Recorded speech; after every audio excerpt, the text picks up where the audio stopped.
Esto es audiolibro, con la narración del libro Adorando en Espíritu y en Verdad, escrito por el pastor Marvin Byers.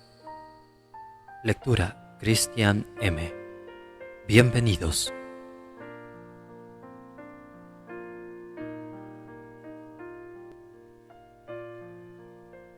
Capítulo 14. Otras características de los hoteles.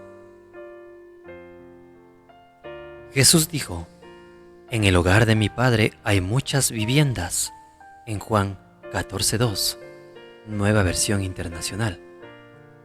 Esas muchas viviendas tienen distintos propósitos, y la iglesia de hoy, imprudentemente, ha cambiado el diseño y la distribución de muchas de ellas. En este capítulo presentaremos algunos de los cambios más serios que se han hecho en el diseño de Dios para su morada. Algunos de ellos incluso han llevado muerte a muchos en el pueblo de Dios. Antes de que veamos el siguiente cambio, necesitamos ver que la Biblia le da diferentes nombres a la iglesia. Nombres bíblicos de la iglesia. Tanto en el Antiguo como en el Nuevo Testamento, Jerusalén o Sión, la misma ciudad, son simbólicas de algo maravilloso y eterno. En Hebreos, capítulo 12, versículos 22-23, de la traducción Las Américas, el Nuevo Testamento define a qué se refiere su simbolismo. Vosotros, en cambio, os habéis acercado al monte Sión y a la ciudad del Dios vivo, la Jerusalén celestial, y a miriadas de ángeles, a la asamblea general e iglesia de los primogénitos. De modo que Sión o Jerusalén se refieren a la iglesia, y Jesús es el primogénito. En Romanos 8:29 y Colosenses 1:15, en este pasaje, nosotros también somos llamados primogénitos, porque el primogénito vive en nosotros. Es importante notar que el nombre Israel también se refiere al pueblo de Dios.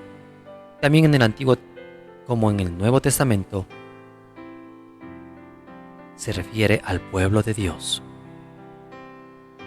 Al leer Efesios 2:11 al 19, descubrimos algunas revelaciones sorprendentes. Nota: estas revelaciones pueden ser confirmadas consultando un diccionario griego, tal como el que se encuentra en Strong's Exhaustive Concordancia of the Bible, la concordancia exhaustiva de la Biblia de Strong's. El apóstol Pablo explica a los gentiles cuál era su condición antes de conocer a Cristo. En el verso 12 les dice: en aquel tiempo estabais sin Cristo, alejados de la ciudadanía de Israel y ajenos a los pactos de la promesa, sin esperanza y sin Dios en el mundo. ¿Están los gentiles que creen en Cristo aún sin esperanza y sin Dios? Obviamente no lo están, pero ¿qué de las otras cosas que Pablo dijo previamente que les faltaban? Él continúa explicando que la cruz anuló la separación entre judíos y gentiles, que el Señor hizo de los dos pueblos un solo pueblo, en el verso 14, y que Cristo creó en sí mismo de los dos un solo y nuevo hombre, y que mediante la cruz reconcilió con Dios a ambos en un solo cuerpo, como explica Efesios capítulo 2, versos 15 y 16. En el pasaje anterior, justo antes de la explicación acerca de lo que fue hecho por medio de la cruz, Pablo explica en Efesios 1, 22-23 que el cuerpo es la iglesia, ya que la cruz resolvió todas las diferencias entre judíos y gentiles. Debiéramos preguntarnos: ¿todavía están excluidos los creyentes gentiles de la ciudadanía de Israel? Pablo responde a esa pregunta en Efesios 2:19. Así que ya no sois extranjeros ni advenedizos, sino conciudadanos de los santos y miembros de la familia de Dios. Así que tanto judíos como gentiles forman parte de un solo cuerpo, y Pablo dice que ese cuerpo es la iglesia. Nota a la palabra conciudadanos. La palabra griega aquí significa poseer la misma ciudadanía que tienen los demás. Véase en Strong's la palabra griega 4847. Y para un estudio a profundidad acerca de la posición de los gentiles en Israel, léase el libro El Misterio, una llave perdida, escrito por el hermano Marvin Byers, que está disponible en www.ministeriosdebron.com. Esta es la razón por la cual en Apocalipsis 21, la esposa de Cristo, la Nueva Jerusalén, tiene 12 puertas con los nombres de las 12 tribus de Israel escritos sobre ellas. Si no somos ciudadanos de Israel, ¿cómo se nos va a permitir entrar por esas puertas que están especificadas para Israel? Nota Ibid. Pablo se refiere al Israel de Dios en Gálatas 6:16 y dejó ampliamente claro que los creyentes gentiles son parte de la nación santa. Él les dijo a los creyentes gentiles en Roma que ellos habían sido injertados en Israel. Romanos 11:17-18. Como hemos visto, el Antiguo Testamento también revela a lo que se refiere Sión. En Salmos 132, 13-14, por ejemplo, el Señor manifiesta su amor por Sión, porque Jehová ha elegido a Sión, la quiso por habitación para sí. Este es para siempre el lugar de mi reposo, aquí habitaré, porque la he querido. Sabemos de muchas escrituras que la iglesia es la morada eterna de Dios y que Él está conformando a la iglesia al patrón del tabernáculo de David. Así, este pasaje, al igual que el anterior, también confirma que Sión se refiere a la iglesia, y así lo revela Hebreos 12:22-23. Muchas veces, cuando los profetas del Antiguo Testamento se refieren a Sión, declaran tanto su condición como su futura esperanza de gloria. El profeta Amós nos revela muchas verdades y también nos da sorprendentes advertencias. El mensaje de todos los profetas fue dado para 4 diferentes periodos de la historia. Nota: un estudio de los profetas está fuera del alcance de este libro, pero para quienes desean pruebas de estos detalles, tenemos un curso disponible que cubre todos los profetas menores y también los profetas mayores. Por favor, ingrese a www.ministeriosdebron.com. Primero, sus mensajes eran para su propio pueblo que vivía en sus días. Segundo, sus mensajes son aplicables al pueblo de Dios en cada generación. Tercero, revelan detalles de la primera venida de Cristo. Cuarto, revelan detalles de la segunda venida de Cristo, y veremos brevemente que el Nuevo Testamento confirma este cuarto punto. El profeta Amós tiene un mensaje para nosotros. El profeta Amós también nos da un mensaje muy poderoso que trata con 3 temas: los últimos días, la segunda venida del Señor y la iglesia. ¿Cómo lo sabemos? En los 2 primeros versos del libro leemos: las palabras de Amós, que profetizó acerca de Israel en días de Usías, rey de Judá. 2 años antes del terremoto, dijo: Jehová rugirá desde Sión y dará su voz desde Jerusalén. Amós 1, del 1 al 2. Así, desde el mismo principio de su mensaje, Amós está hablando acerca de Sión y de Jerusalén, la iglesia. La mayoría de estudiosos de la Biblia saben que este es un libro que procede de un solo autor divino, Dios mismo, y que él usa la misma terminología y simbolismo a través de todas sus páginas. Sión y Jerusalén son un ejemplo de este hecho.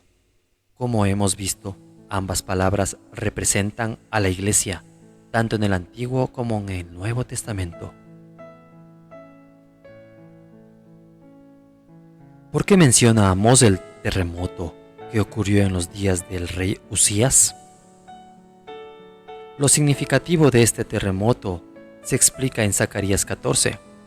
Una lectura del capítulo completo no deja duda de que es una clara revelación de la segunda venida de Cristo. En los primeros 3 versos, Jerusalén cae durante el ataque de las naciones y el Señor viene a defender a su pueblo también. En el verso 4 nos dice lo que sucede en el momento de su venida. Y se afirmarán sus pies en aquel día sobre el monte de los olivos, que está enfrente de Jerusalén al oriente. Y el monte de los olivos se partirá por en medio, hacia el oriente y hacia el occidente, haciendo un valle muy grande. Zacarías 14:4. El siguiente versículo nos da entendimiento acerca de la trascendencia del terremoto en días del rey Usías. Huiréis de la manera que huisteis por causa del terremoto en los días de Usías, rey de Judá, y vendrá Jehová mi Dios, y con él todos los santos. Zacarías 14:5. Aquí es obvio que la Biblia compara el terremoto del tiempo de Usías con el terremoto de la segunda venida. Ahora podemos entender el tiempo y la cronología del mensaje de Amós, y vemos que es un mensaje para los últimos días, justo antes de la venida de Cristo. De hecho, hay otros pasajes que Amós que relacionan su mensaje con los últimos días. Amós 9, del 11 al 15, es uno de ellos, y contiene promesas que aún no se han cumplido, incluyendo la reedificación del tabernáculo de David en los últimos días. Es un maravilloso mensaje del tiempo del fin que Amós comienza señalando en el principio de su libro y lo termina de la misma manera. Los primeros 2 versos de Amós nos dicen que Dios está dando este mensaje a su pueblo, al cual se refiere usando 3 nombres: Israel, Jerusalén y Sión. Amós recibió este mensaje para el pueblo de Dios que estaba viviendo 2 años antes del terremoto, que Zacarías 14 relaciona con el de la segunda venida. Por eso podemos estar seguros de que su mensaje también es para el pueblo de Dios que está viviendo justo antes de la segunda venida o de la venida del Señor. Sin lugar a dudas, nosotros somos ese pueblo. Un detalle asombroso acerca de Amós es que utiliza 10 nombres diferentes que la Biblia usa para la iglesia local. Es una lista casi exhaustiva, y estos son: 1. Habitaciones de los pastores, Amós 1:2. 2. Palacios de Jerusalén, Amós 2:5. 3. Casa, Amós 5:3 y Hebreos 3:6. 4. Ciudades, Amós 4:8 y 5:3. 5. Viñas, Amós 4:9. 6. Asambleas, Amós 5:21. 7. Santuarios, Amós 7:9. 8. Templo, Amós 8:3. 9. Altar, Amós 3:14 y 9:1. Y 10. Huertos, Amós 4:9 y 9:14. Notas.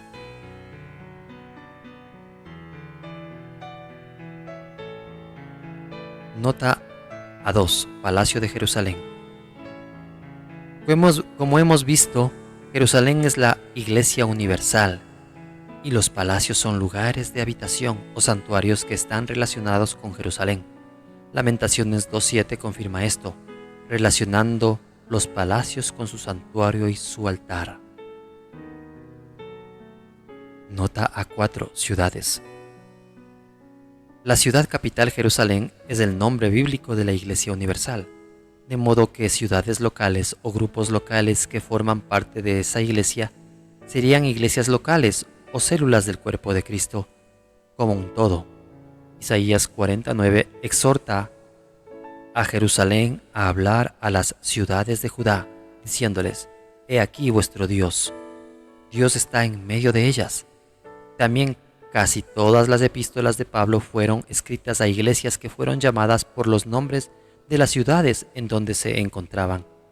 Y las 7 iglesias de Apocalipsis 2 y 3 también son llamadas por los nombres de sus ciudades.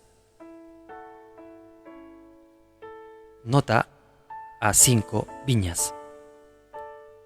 Isaías 5:7. Ciertamente la viña de Jehová de los ejércitos es la casa de Israel, y los hombres de Judá planta deliciosa suya. Esperaba juicio, y he aquí vileza; justicia, y he aquí clamor. Así, vemos que una viña se refiere al pueblo de Dios. Nota a 9 altar. El lugar de un altar es una iglesia. Y nota a 10 huertos. Amós 9:14 relacionan ciudades, viñas y huertos. Los 3 se refieren a iglesias locales, como vemos en lo que está relacionado allí. Pasemos a otro tema. Inventan instrumentos musicales. El libro de los Hechos revela una verdad vital concerniente a todos los profetas y a los últimos días al declarar que todos ellos tienen un mensaje para este tiempo. Hablando acerca de Jesucristo, Hechos 3:21 confirma esta importante clave. A quien, de cierto, es necesario que el cielo reciba hasta los tiempos de la restauración de todas las cosas, de que habló Dios por boca de todos sus santos profetas que han sido desde tiempos antiguos. Nota: la palabra todos está incluida en el griego Strong's 3959. Independientemente de lo que nosotros creamos que este versículo quiere decir, una cosa es cierta: Jesucristo va a permanecer en el cielo por lo menos hasta que algunos aspectos de los mensajes de todos los profetas se cumplan. La conclusión es muy evidente. Todos los profetas tuvieron mensajes que se relacionan con los últimos días. Hemos visto también que el mensaje de Amós incluye a la iglesia en los últimos días, más específicamente a las iglesias locales. Más aún, hemos visto que, tanto en el Antiguo como en el Nuevo Testamento, Sión se refiere a la Iglesia Universal, la morada eterna de Dios. A la luz de estos hechos, Amós 6:1 es un terrible reproche a la Iglesia en estos últimos días. Ay de los reposados en Sión y de los confiados en el monte de Samaria, los notables y principales entre las naciones, a los cuales acude la casa de Israel. Aquí el Señor está hablando acerca de los líderes de la iglesia a quienes el pueblo de Dios acude. Ellos están muy a gusto, tienen ingresos más que de sobra, poder y posición, y nada les preocupaba. Ellos confían en el monte de Samaria, que es un símbolo del camino de la carne, antes que confiar en el Señor. Nota: Samaria se convirtió en la capital del reino del norte de Israel, que se separó de Judá en el sur.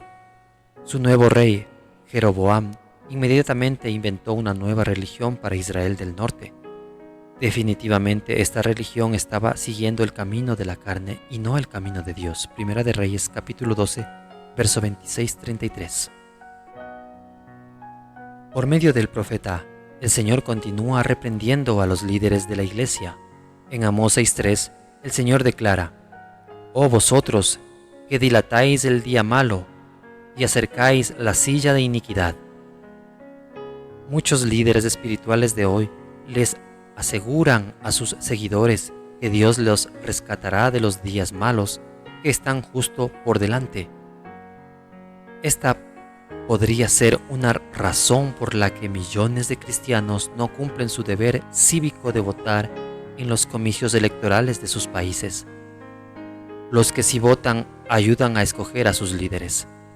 Pablo nos exhorta a orar por nuestros líderes, pero en algunos creyentes no existe preocupación alguna al respecto, al extremo de que ni siquiera participan para decidir quiénes serán sus gobernantes. De acuerdo con algunas estimaciones, 40 millones de cristianos en los Estados Unidos ni siquiera votan. Si lo hicieran, ese bloque sería determinante para elegir a casi cada uno de los líderes del país. Amós 6:3 también reprende a los líderes por causar que se acerque la silla o asiento de iniquidad. Esta no es la silla del Señor, sino el asiento de Satanás, al que se refiere Apocalipsis 2:13. Luego, Amós muestra cómo ellos han logrado cosas terribles. Amós 6:4 revela cómo están viviendo.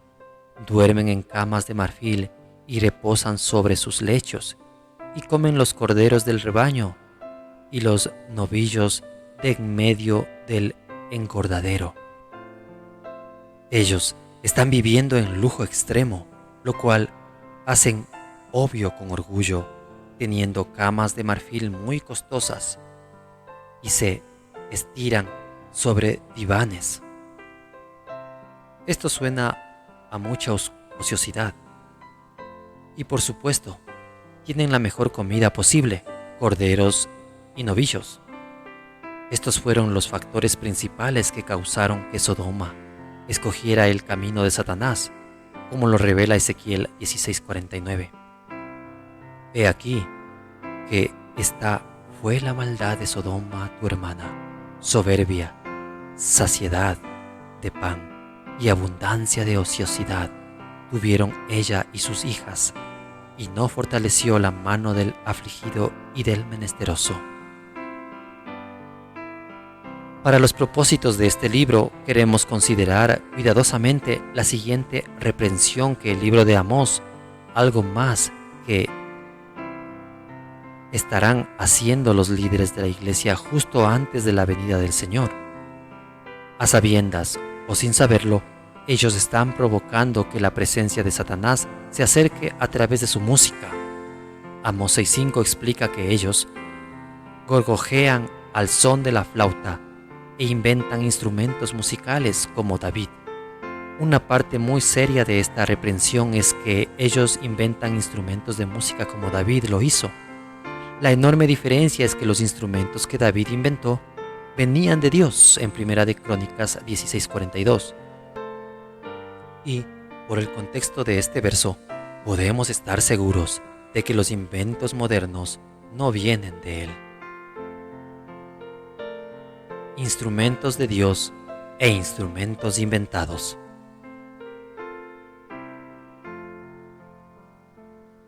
¿Qué posibles instrumentos han sido inventados por los líderes modernos para la adoración en la iglesia de hoy? En Salmo 150 encontramos tres tipos principales de instrumentos que son instrumentos de Dios. Hay instrumentos de viento, instrumentos de cuerdas e instrumentos de percusión. Pero es importante notar que la Biblia nunca menciona tambores. Algunos han concluido que la palabra tamboril es realmente un tambor. Sin embargo, Éxodo 15:20 confirma que es precisamente el instrumento que en hebreo significa un pandero o pandereta.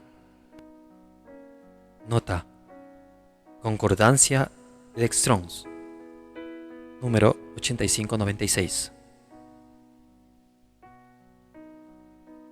Éxodo 15:20 dice: Y María, la profetisa, hermana de Aarón, tomó un pandero en su mano, y todas las mujeres salieron en pos de ella con panderos y danzas. Es obvio que María y todas las demás mujeres no salieron con tambores en sus manos. Un pandero, pandereta, consiste en un pequeño marco de madera, usualmente de forma circular, con pares de pequeñas sonojas y cascabeles de metal adheridas a los laterales alrededor del marco. Esas piezas de metal producen el sonido de un pandero o pandereta cuando éste es golpeado con la mano de quien lo está tocando. Algunas veces el marco está cubierto con una piel o membrana lisa y estirada, pero la piel no es necesaria y no produce ningún sonido. Se usa solamente para que sea más cómodo golpear con la mano la piel y no el marco de madera. Este diseño definitivamente no transforma a una pandereta en un tambor. Al llegar a este punto, algunos podrían pensar que yo estoy en contra de los tambores y que esto se relaciona con mis preferencias personales y que no es algo basado en la Biblia. Yo solo les pido a quienes tienen un corazón hambriento que escuchen todo el asunto antes de arribar a una conclusión prematura. Muchas veces, Satanás revela su plan maligno, pero nosotros no lo oímos. Cuando Satanás tentó a Eva para que comiera del fruto prohibido, le reveló lo que pasaría si ella lo hacía. Le dijo: conocerán la diferencia entre el bien y el mal, Génesis 3:5, parafraseado. Mal es una palabra hebrea que se traduce de muchas maneras en la Biblia. Además de significar maldad, también significa aflicción y problema.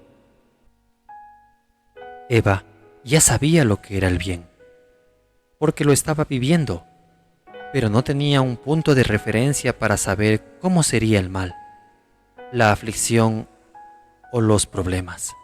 Ahora la humanidad lo sabe. Satanás ha hecho lo mismo que hizo con Eva, con la serie o juego de tambores que se llama batería, en idioma inglés. También es llamado trap set, serie o conjunto de trampas. Está formado por varios instrumentos. Uno es el llamado tambor de lazo, snare drum, y el otro es un tambor conocido como trampa, trap. También se incluyen címbalos y otros instrumentos de percusión.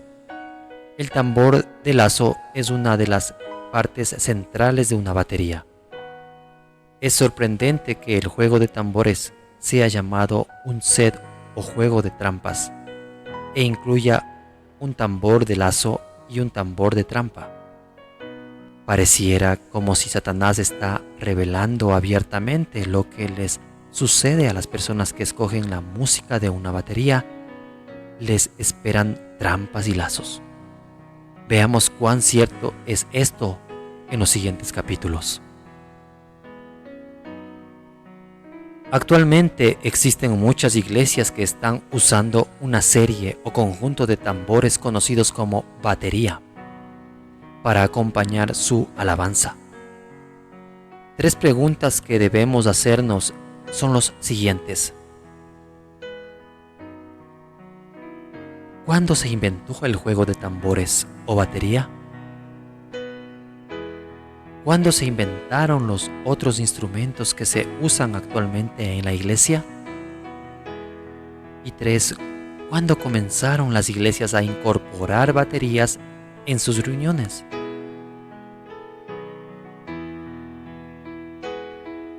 ¿Cuándo se inventó la batería? Los tambores individuales han existido desde hace un tiempo muy largo. Se han hallado algunos que datan de miles de años en excavaciones chinas. Un hecho sorprendente y a menudo ignorado es que los tambores han sido usados principalmente en ceremonias religiosas y celebratorias, así como lo son hoy también. Nota. Refiérase a la nota que ponemos en este capítulo en el video de audiolibro. Sin embargo, en la década de 1930, se comenzaron a unir diferentes tipos de tambores para ser tocados al mismo tiempo por una sola persona.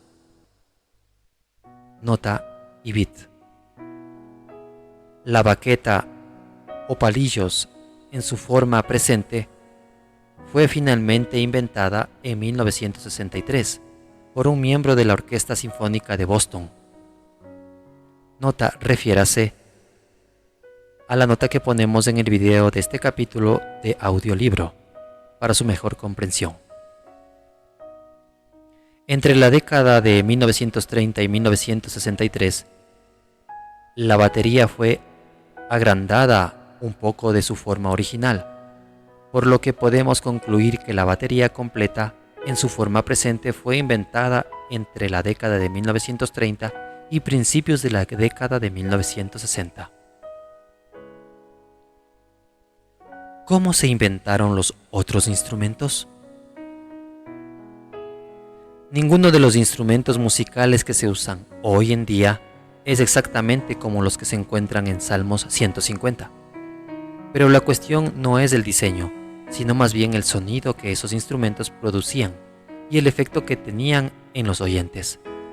El órgano es mencionado en Salmos 154. Según el hebreo, era un instrumento de junco o caña, hueco, cuyo sonido dependía del aire. Nuestros órganos modernos simplemente proveen la fuente del sonido, o el aire en algunos casos, por medios eléctricos y electrónicos. Por supuesto, la mayoría de los órganos más modernos tienen sonidos que definitivamente no se escuchaban en el tiempo de David, por lo que no debiera ser usados para adorar a Dios. Los modernos órganos digitales, por ejemplo, parecieran estar produciendo la música de un club nocturno. ¿Y qué diríamos acerca del piano? Básicamente, el piano es un arpa que ha sido puesta de lado y en la que las cuerdas producen sonidos al ser presionadas por un martillo de fieltro, en vez de ser pulsadas o presionadas con los dedos. Algunos creen que el rey David inventó la guitarra, pero eso no es seguro. De cualquier modo, la guitarra existe desde hace más de 400 años. Nota. Refiérase a la nota que ponemos en este instante en el video de este audiolibro. Por lo que no es algo que la Iglesia haya comenzado a usar recientemente. Lo mismo es aplicable al violín. Tanto los violines como las guitarras son instrumentos de cuerdas, y los instrumentos de cuerdas se mencionan en Salmos 154. Las trompetas, por supuesto, se usaron extensamente en el tabernáculo de David. Un asunto muy importante relacionado con cualquier instrumento musical es la cuestión de quién lo toca y cómo lo toca. Los instrumentos que tenemos hoy pueden tocarse de una manera que no agrade al Señor y, como consecuencia, su presencia no se acercará. Algunas personas me han dicho que si la batería se toca de la manera correcta, no es un problema en la iglesia. Veremos más adelante que si la batería se toca de la manera en que fue diseñada para ser tocada, producirá el ritmo de la música rock. Consideraremos también el efecto que esa música produce en los oyentes. ¿Cuándo comenzaron las iglesias a incluir la batería en su alabanza?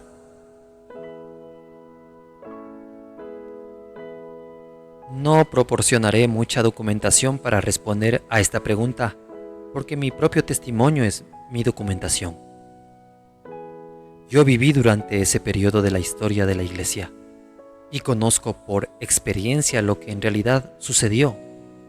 Como ya mencioné, yo cantaba en un cuarteto evangélico y visitábamos muchas iglesias desde mediados de la década de 1960 hasta 1972. Durante esos años y durante muchos años después, tuve la oportunidad de conocer personalmente a un buen número de líderes importantes en el cuerpo de Cristo. La respuesta a nuestra pregunta acerca de cuándo fue incorporada la batería a las iglesias requiere un poco de historia. Y esta comenzó a mediados de la década de 1960. En esa época dio inicio un movimiento sorprendente en muchos sectores del cuerpo de Cristo, conocido como movimiento carismático, el cual afectó a casi todas las iglesias cristianas tradicionales en el mundo. Este movimiento enfatizaba el bautismo en el Espíritu Santo y la operación de los dones del Espíritu, incluyendo el hablar en lenguas. Grupos de creyentes surgieron por todas partes y las personas llegaban a Cristo de una forma que no se había visto en muchos años. Una iglesia tradicional en la cual cantábamos era pastoreada por Harald Bredesen, quien también había recibido el bautismo en el Espíritu Santo. Más tarde, él condujo a Pat Bonnell al Señor y también condujo a Pat Robertson al bautismo en el Espíritu. Nota: para dar a los lectores más jóvenes un punto de referencia, Pat Bonnell fue el cantante pop número 1 en los Estados Unidos durante la década de 1950 y principios de la década de 1960. Vendió más de 45 millones de discos y ocupó 38 de los 40 principales éxitos. Actualmente tiene 86 años y aún aparece esporádicamente en la televisión, mientras que Pat Robertson fue un candidato presidencial de los Estados Unidos. Estableció la CBN, cadena cristiana de teledifusión, y fundó Regent University con 90 años de edad. Se retiró de su programa Club 700 en 2021. Vea en este momento en el video la referencia y la siguiente dirección electrónica que ponemos.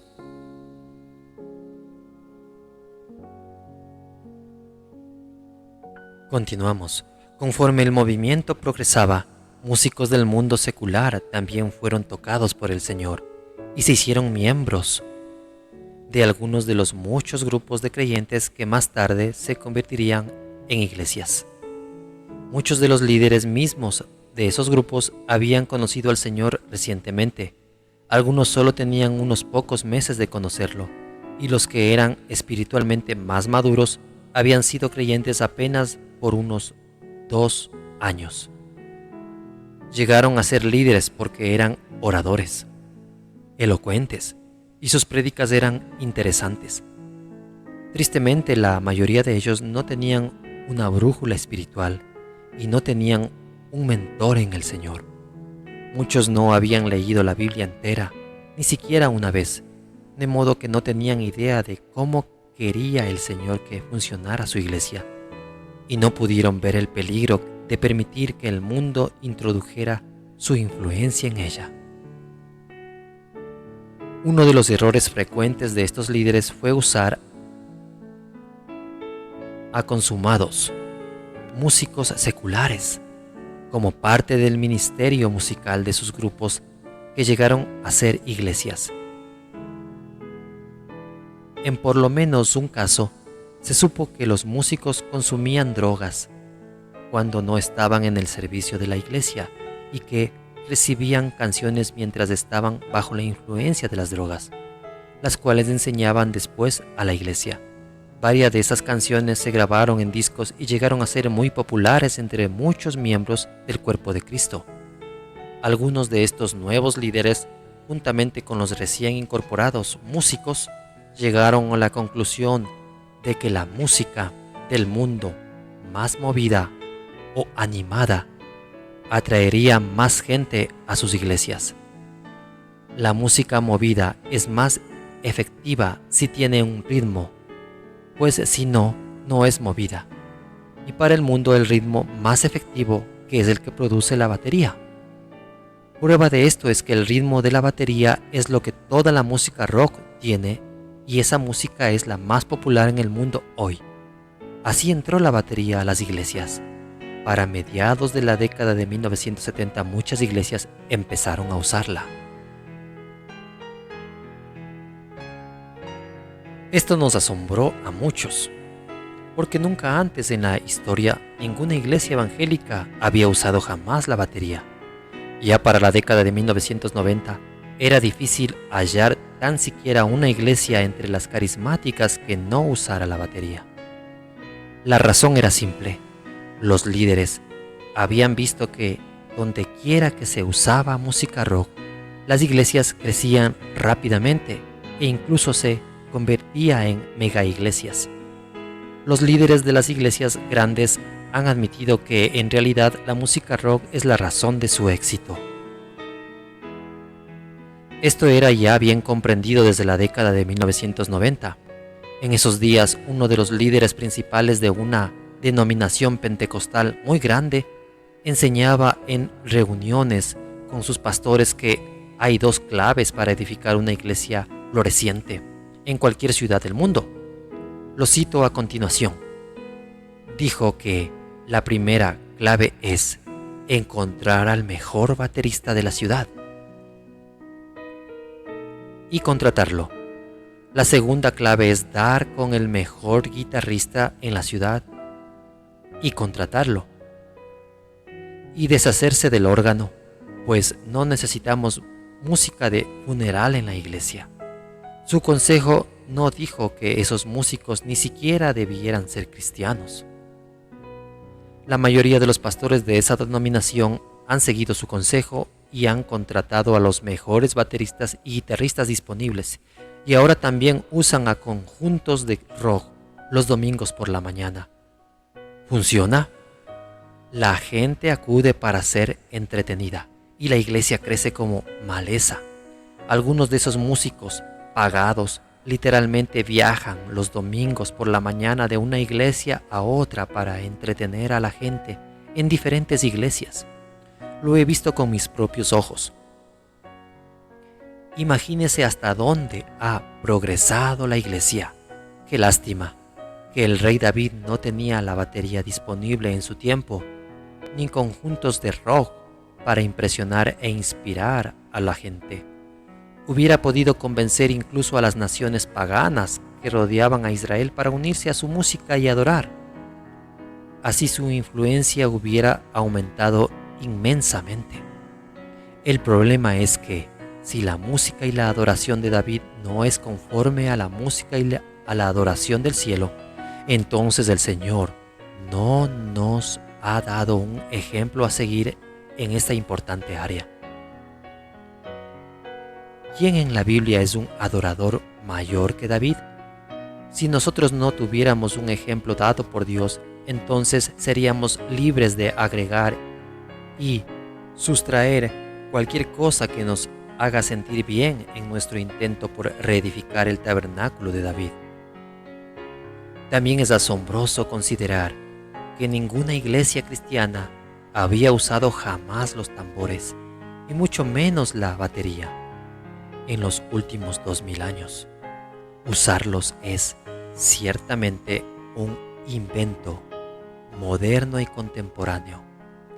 En los próximos 2 capítulos daré ejemplos de lo que la música rock es capaz de hacer en las vidas de aquellos que la tocan y la escuchan.